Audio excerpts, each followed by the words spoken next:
Yup, in the tiny house, man. It's been awesome. So, this is what we got so far. Um, I got put in these things here, and if you look back there, there's some more. Some you see right back there. I put two of those in there down there for coax cable. And whoo, good God! I remember I was talking about over there in that corner there. There used to be the little air conditioner, where now the big air conditioner is in there. So, turning off the light. So, I wanted to do a chat today about pretty much like what I want to do and what I'm working on and stuff, and kind of like I want to thank the new subscribers that are out there. I'm working on getting this here put up there. So, and I'm still working on the networking, and all the networking's done. As you can see, I haven't cable managed everything. I have all this wood out there I'm going to be using. Here's the puppy out there digging. They love to dig. I love that puppy. He got ran over. Brother ran him over and miraculously coming back to life. So, like, awesome. He had to dig a hole and everything. But I'll just talk a little bit. So, this beautiful area. So, I just don't think it's fair nowadays that the way the house market is, it's like you have to have perfect credit, you have to have this, you have to have that, and then you have to choose. Like, you have to be like, you know what, I'm gonna go live in a some kind of, either you can go have good credit and then you can go get you a nice house, but then you got to worry about paying for it, and then paying the taxes for it. And if you lose your job or anything like that, you probably got 6 months before you lose everything. And I look at this beautiful area. I mean, it's beautiful. But anyway, like, if you lose your job or whatever, you lose everything you worked for, and it's hard to come. And then you gotta, same thing comes with the cars and stuff like that. And it used to be when you had a job, you know what I'm saying, that your job cared about you and they took care of you. I remember, like, they talked about a watch or whatever, like you work for 20 years and you could retire.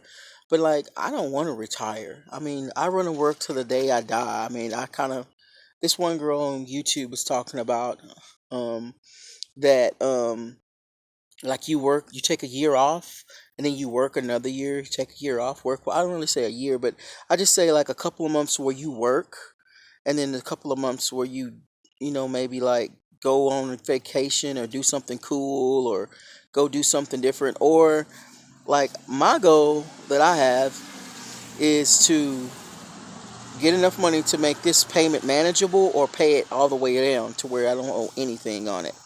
And then the only thing I have to worry about is the utilities. So, like, right now, like, I'm paying, a good chunk of money to both catch up for this when I wasn't being paid. But it's still not even half of what people were paying nowadays for a little bedroom apartment.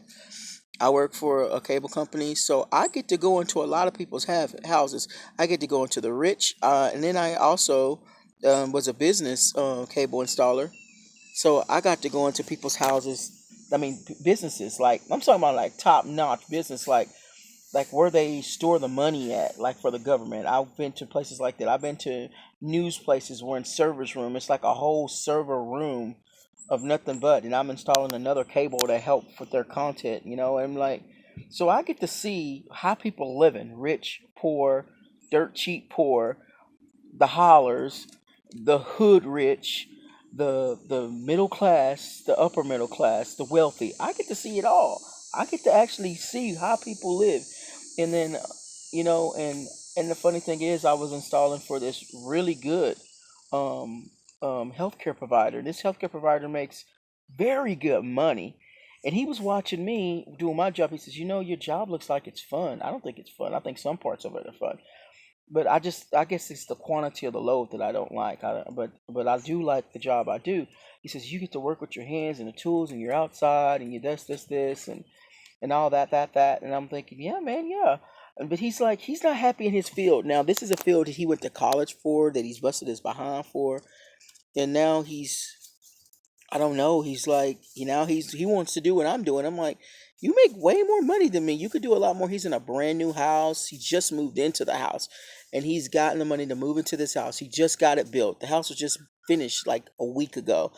And I'm over there like the first person ever to install the networking and all that in this house. So I'm like, you achieve all this and you want to go back to do what I'm doing? And I think it comes down to being happy. Like we want to be happy as humans. And I think that like people have destroyed happiness. Like they want to tap into our happiness and get rich off of our happiness. So the case in point is, you know, like, like you want to be somewhere where you can relax. Like I can't live in the city. It's too hard to live in the city for me because there's just too much people, too much going on. The sky is not the limit there. It's the you. I'm watching one guy get busted for whatever, and then I'm watching the police do their job. I'm watching, like there's drug dealers and all this craziness. Because sometimes I work in a nasty part of town, and sometimes I work in a wealthy part of town. That's kind of weird. I'm like, but anyway. So I just feel like they see that you want to have a place to live, you want to have kids, you need a place to put them, blah blah blah. So they turn around and they kind of keep on taxing everything they can. I say they, you know what I mean? Powers that be, government, local government, private sector people that like I just think it should be, I don't know, somewhat fair. And like, I mean, I do believe that my employer is fair. Like, I believe that you do a good, hard earned work for them, and then at the end of the day, like, I have 3 days off, so I can like soak my feet in the earth. And I would show you, but like, my feet are ashy as heck. But like, I'm gonna show you anyway. Like, I soak my feet in the earth, and then I bathe in the sunlight, and then I relax, and then I go back to work for 4 more days, and it's awesome. but a lot of these people, man, I'm trying to tell these jobs, I mean, they just working a dog crap out of people. They don't care about their life. They don't care about their dreams or aspirations. They don't care about anything. Like, it's just, and it's not cool. It's like you want to live your life to enjoy your life, and you want to give a percentage of your time away so that you get an income.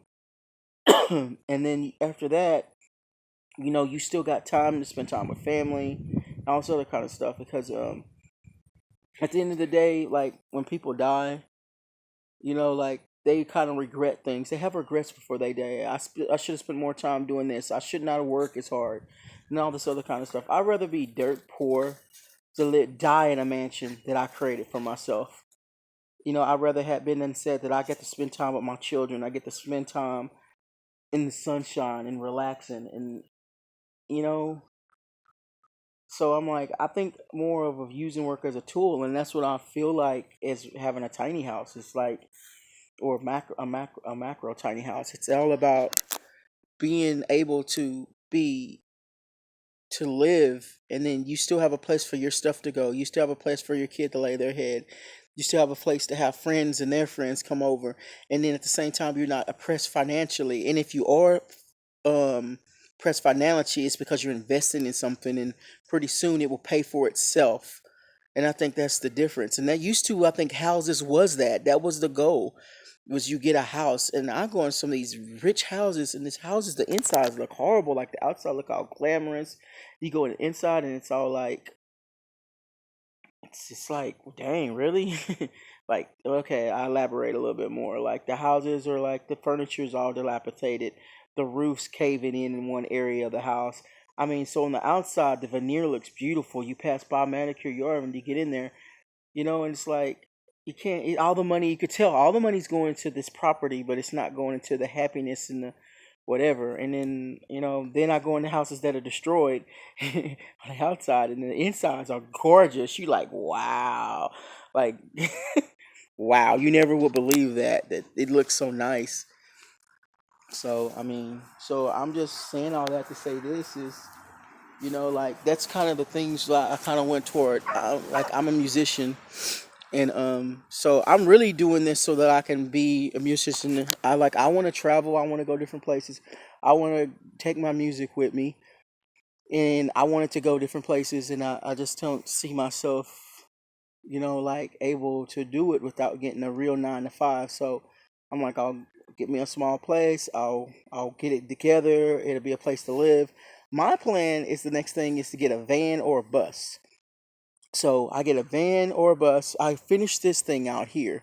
Get that finished. Get it immaculate. Living in there, like get it beautifulness, nice floors, nice ceilings, everything, nice furniture, just nice everything. Um, a smart home and everything.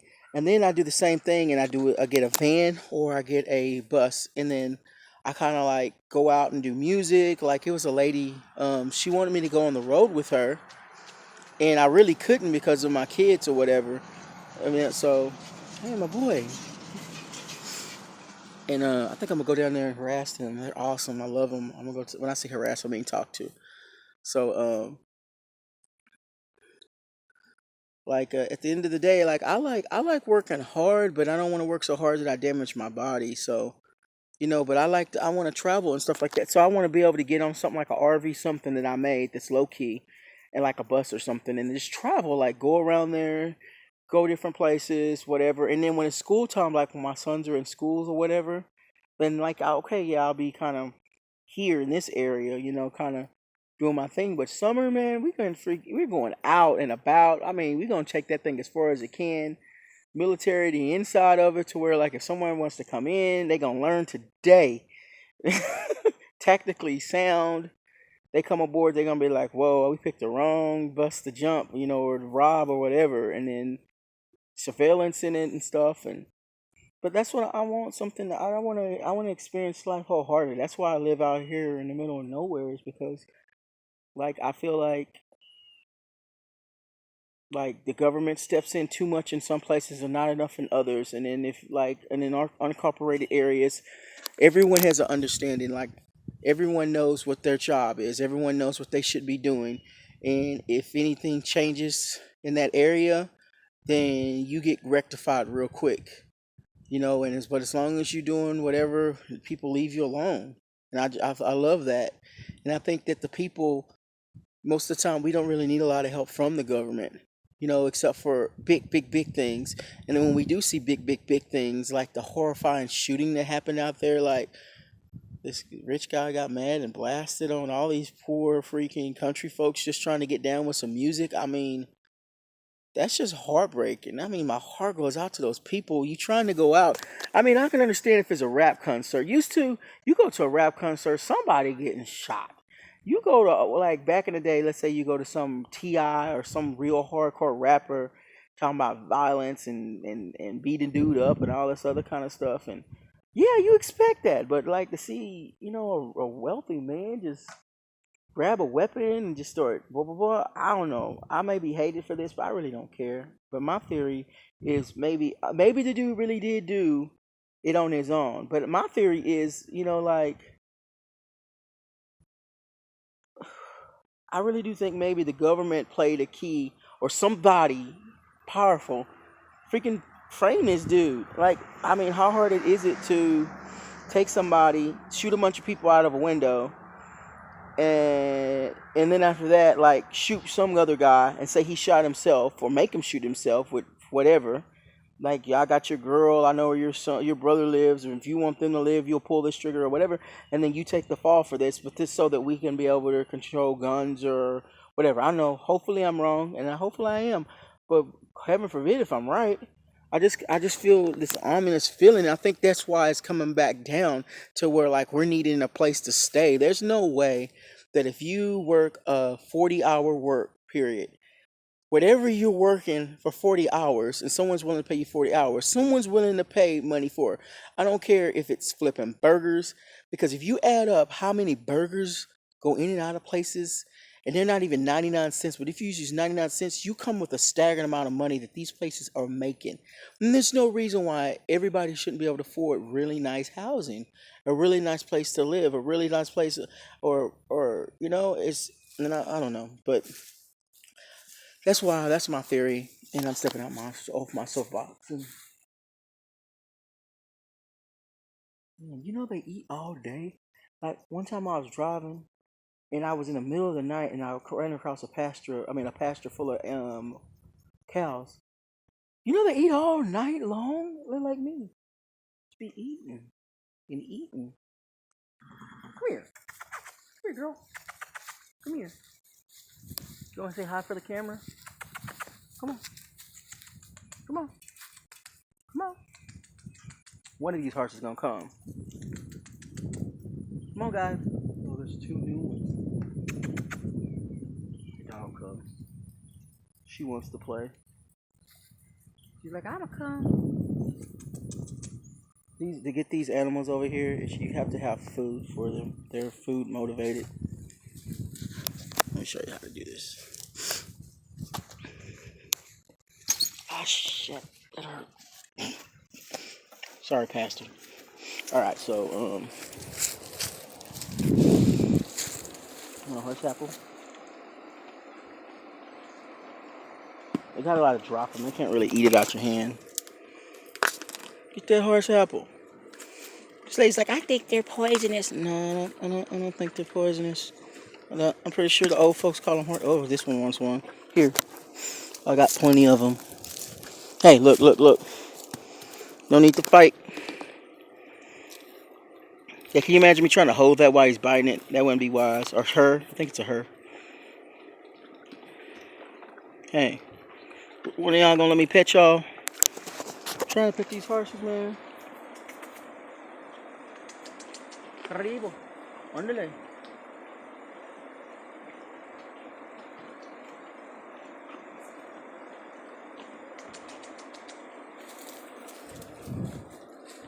They love these things.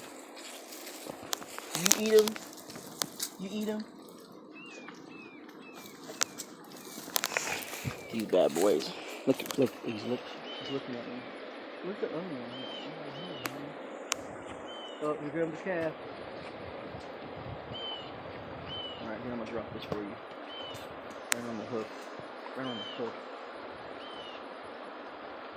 I have no cubes to give this little calf. None. He's coming up here. I know y'all getting fed. You know what? I'm finna start buying cubes. Just so I can feed these little cows.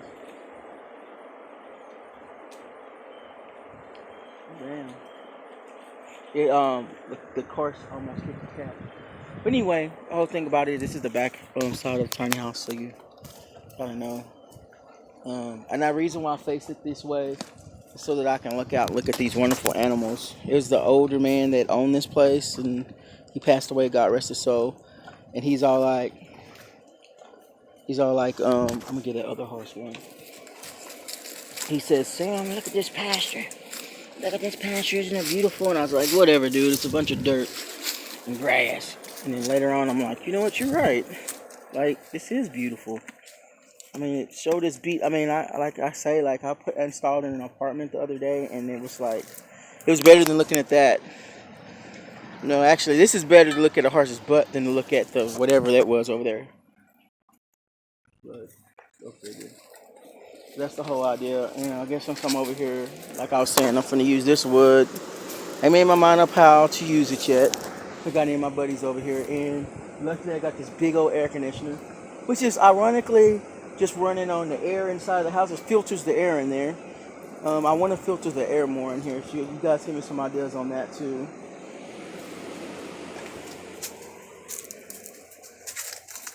So that's all I'm going to talk about today. This is kind of what led me to do this tiny house thing. So now you know, like, what my mindset is. And like I say, I was in I'm living with my mom. And before that, I was living in Ohio. And I kind of got to the point where my mom was like, come home. She needed help renovating her house and fixing it up and stuff like that. And so and my kids are here, so I came back. And then it's like, well, I'll go get an apartment. But I've lived in an apartment. I lived in a condo. I lived in a house, my own house. And then I've surfed on couches, being homeless. And I was like, I just need a small space to put my clothes, to set up my computer, set up your TV, have an icebox, refrigerator, make me some food, places for my friends to come over. If they want to crash, they can come crash. Like, I don't need a whole lot. Like, I had a big house, 2-story brick house. And I remember being in that house, and it was so alone-ish. You know what I'm saying? It was just so many rooms. It was alone. And then later on, I rented another house when I was working for EMS. And I'm trying to tell you, it gets you get in a big house and it's at night and you close the door, and I same thing with an apartment, and it gets like it just seems so empty. Luther Vandross says, "A house is not a home if there is no one there to turn the key." So it's like I know what I'm saying. So I'm just like, really, I just need something small, not because the other place was too vast and wasn't full of people. It's just like it was a waste. And like, what am I gonna do? Get a bunch of strangers, start up a family, like, or just like close all the doors and just use this one area. I see that a lot. No, we don't go to that side of the house, baby. We stay over here. That's like my mixture of black and white old at the same time. I hope y'all captivated that much as I enjoy. But but yeah, I just need something small, and because I lived and actually I got to the point where I lived in a little tiny house. And when I lived in a little pretty tiny house, it was so cozy. Come here, girl. Come here. This dog then found an armadillo one day, and then like, so I keep finding pieces of armadillo. No! Dog will tongue kiss you. Isn't that right? I don't even know her name. I think they call her Snowball. No, you breath. No. But I love this dog. But for real, and then I lived in that little tiny house, and it was a little bitty hallway, it was a little kitchenette, and it was me and a girl living there. And man, I swear, man, like I would go work all day, and I come home and sit in that little place, and it was definitely smaller than this, way smaller. Way small. I had a little stand-up shower in it, a little small kitchen, a little small table to sit down. I thought the little table was so cool because you still had a little room to sit down, and it had a little ledge in the hallway. And I put this water fountain thing in there, like it's this little, not even a half of a foot by half of a foot. It's like, but it still gave enough ambiance to the place, and you hear the water trickling. I just love that place.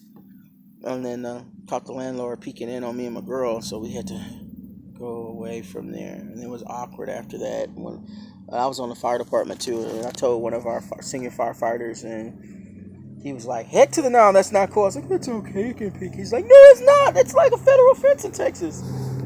So that stopped. So that ain't gonna happen again. So go figure.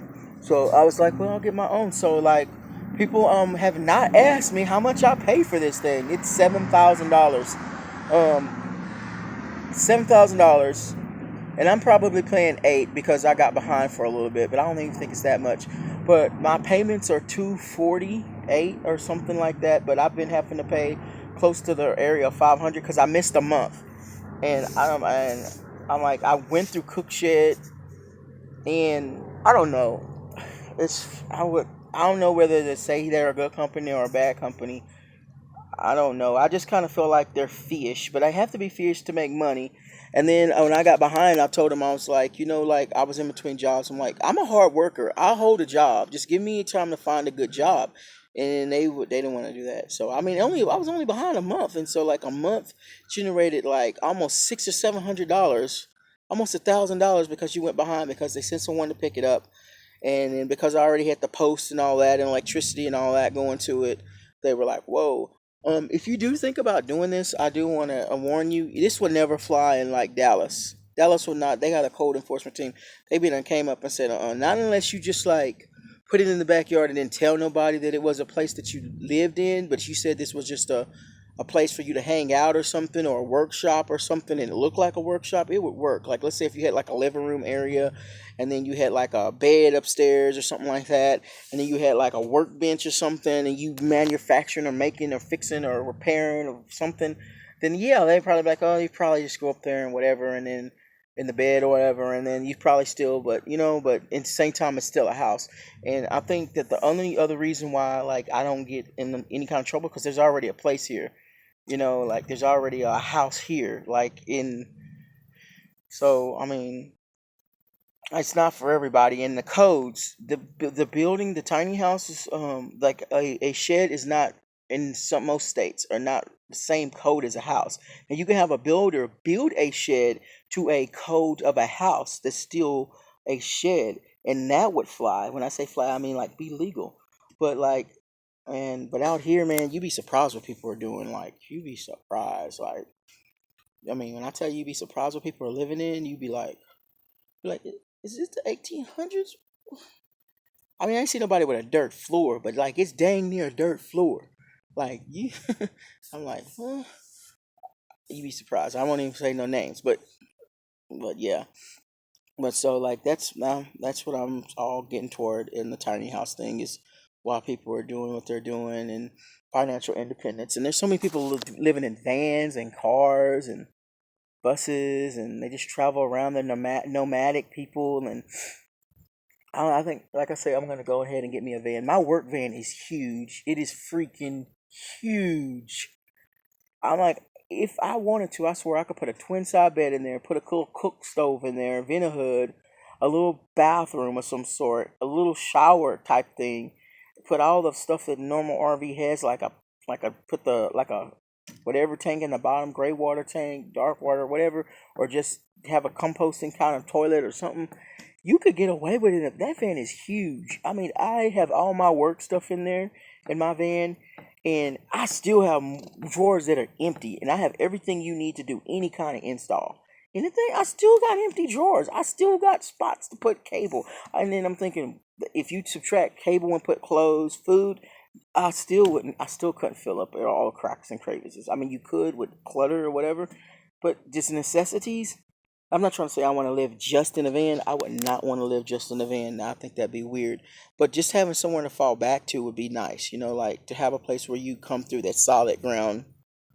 Like technically, like this thing can move. Like you can pay like $300 or something and move it within a 50-mile radius or something, or whatever, and it's still considered movable.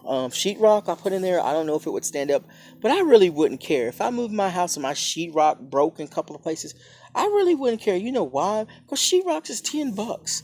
Paint is $20. The plaster's like the finishing little stuff like that is cheap. It is freaking a joke to repair that. Now, when it comes to like the PEXs and the connectors for the PEX, that's when I think it's kind of expensive. It ain't gonna damage any wires. It's not gonna damage, like there's not gonna be no towel in here. So that's the only thing I would ever worry about. And it's already regulated. Like they get pull a permit or whatever, and then they can move this. It's movable. And I do, like I say, want to add a little trailer over to the other side, you know, where I name it the Chi Ring. But I have not named this place, so I'm gonna need you guys to help me. Please like, subscribe, and share my videos, and all that good kind of stuff. And comment below. Tell me what you think, like, about today's world, and how come you think. Do you feel that today's world is fair when it comes to the housing market and all that other kind of stuff, or do you think it's too down tight, or you work in that industry and you want to shed more light to it, or so just comment below, kind of thing, and thank you so much for your time. Sam Samples out.